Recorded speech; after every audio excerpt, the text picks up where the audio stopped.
हमारे महेश भाई ने एक अहम सवाल पूछा है कि यहाँ कई फोर्स कन्वर्जन की किस्से है और कहा कि अगर कोई कन्वर्ट करता है अपने आप को, दीन को तब्दील करता है, चाहे मोहब्बत की वजह से या किसी की चाहत में, तो क्या इस्लाम में जायज़ है? महेश भाई, फोर्स कन्वर्जन और कोई लव की वजह से कन्वर्ट करता है सेम नहीं है। फोर्स कन्वर्जन के मानी किसके सिर पे बंदूक रखना, बोलना भी कबूल करो ये मजहब को, या किसी को धमकी देना, उसे कहते हैं फोर्स कन्वर्जन। लेकिन अगर कोई मोहब्बत की वजह से कन्वर्ट करता है, उसे फोर्स कन्वर्जन नहीं कहते हैं। तो फोर्स कन्वर्जन इस्लाम में हराम है।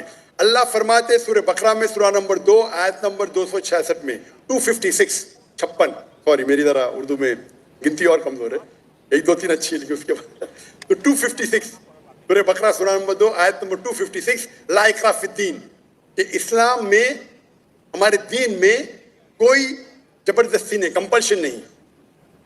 तो फोर्स कन्वर्जन मतलब किसी को धमकी देके उसका दीन तब्दील करना। आप करेंगे कोई इस्लाम को फोर्सली कन्वर्ट किया, मतलब बंदूक रखी या तलवार रखी, तो ये इस्लाम में हराम है, ला इकराह फिद्दीन। लेकिन आपका जो सवाल है, अगर कोई मोहब्बत में इस्लाम कबूल करता है तो क्या ये जायज़ है?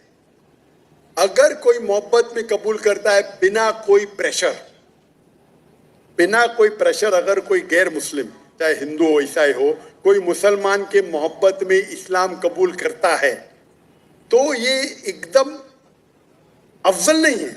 लेकिन अगर वो कबूल करता है या करती है, वो कलमा कहता है या कहती है, मानता है या मानती है कि खुदा एक है, उसके अलावा कोई माबूद नहीं है, और मोहम्मद सल्लल्लाहु अलैहि वसल्लम आखिरी नबी आखिरी रसूल है, तो वो इस्लाम में दाखिल हो सकता है या हो सकती है।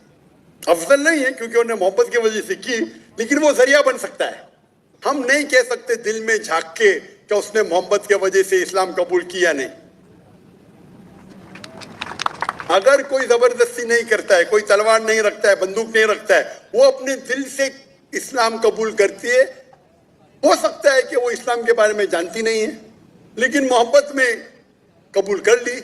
आपको क्या पता, चंद महीने बाद कोई काम मुसलमान से अच्छी मुसलमान बन सकती है।